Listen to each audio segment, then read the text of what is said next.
Assalamualaikum warahmatullahi wabarakatuh. Saya Maulana Fajar Aditya dari Prodi PTIK dengan NIM 53024210053. Jadi di sini saya akan membahas mengenai amplifier kelas A, yang mana amplifier kelas A itu merupakan jenis penguat tegangan yang paling sederhana. Dikatakan sederhana karena dia menggunakan transistor switching tunggal, yang berarti transistornya itu berlaku sebagai switch dan selalu berada dalam keadaan menyala atau on. Ulang. Assalamualaikum warahmatullahi wabarakatuh. Saya Maulana Fajar Aditya dari Prodi PTIK dengan NIM 53024210053. Jadi di sini saya akan membahas mengenai amplifier kelas A. Amplifier kelas A sendiri merupakan jenis penguat tegangan yang paling sederhana.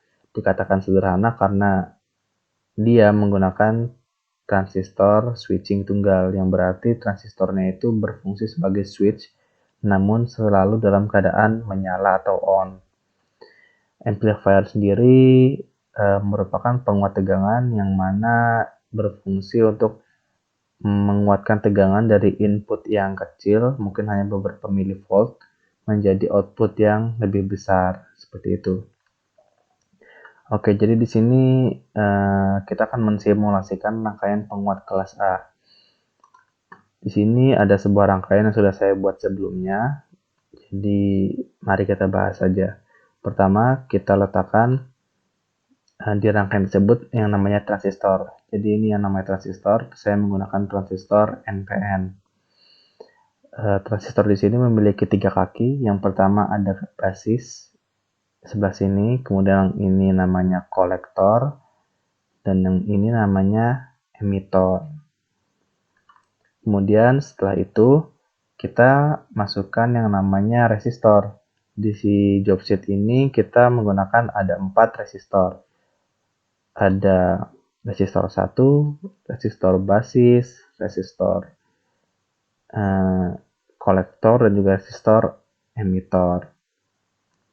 Kemudian setelah diletakkan semua, dihubungkan menggunakan wire atau kabel. Nah, untuk resistor basis dan juga kolektor, mereka dihubungkan oleh yang namanya VCC. VCC itu bisa dikatakan sebagai sumber tegangan yang mensuplai kolektor. Biasanya berbentuk seperti terminal baterai yang muatannya positif. Setelah itu kita masukkan yang namanya kapasitor. Dari job sheet tadi kita melihat bahwa di sini kita menggunakan 3 kapasitor. Ada kapasitor 1, kapasitor 2, dan juga ada kapasitor bypass. Kapasitor sendiri itu memiliki fungsi untuk menyimpan arus atau tegangan listrik. Kapasitor bisa berlaku sebagai konduktor dan juga isolator. Mereka menjadi konduktor itu untuk menghantarkan atau melewatkan arus AC, dan mereka menjadi isolator ketika menghambat arus DC, seperti itu. Jadi ini sudah saya masukkan juga nilai-nilainya. Oke, setelah itu untuk resistor satunya saya menggunakan 100.000 ohm, yang basisnya menggunakan 10.000 ohm. Untuk yang kolektor menggunakan 2002 ohm, dan yang emitor menggunakan 4007 ohm. Dan untuk kapasitornya, untuk kapasitor 1 menggunakan 100 nanofarad, kapasitor 2 menggunakan 120 nanofarad, dan untuk kapasitor bypass menggunakan 200 nanofarad.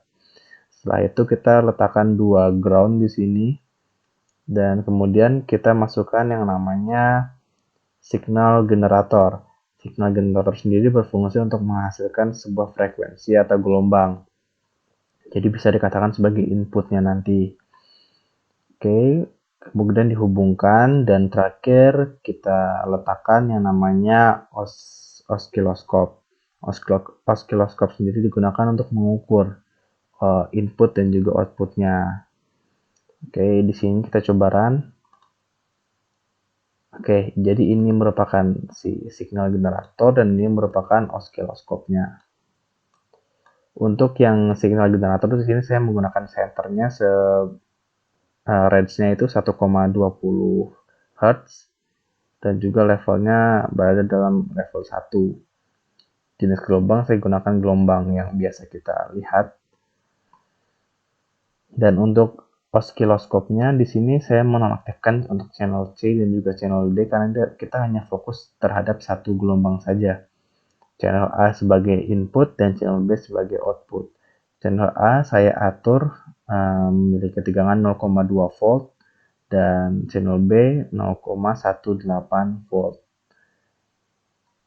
Kemudian kita coba lihat.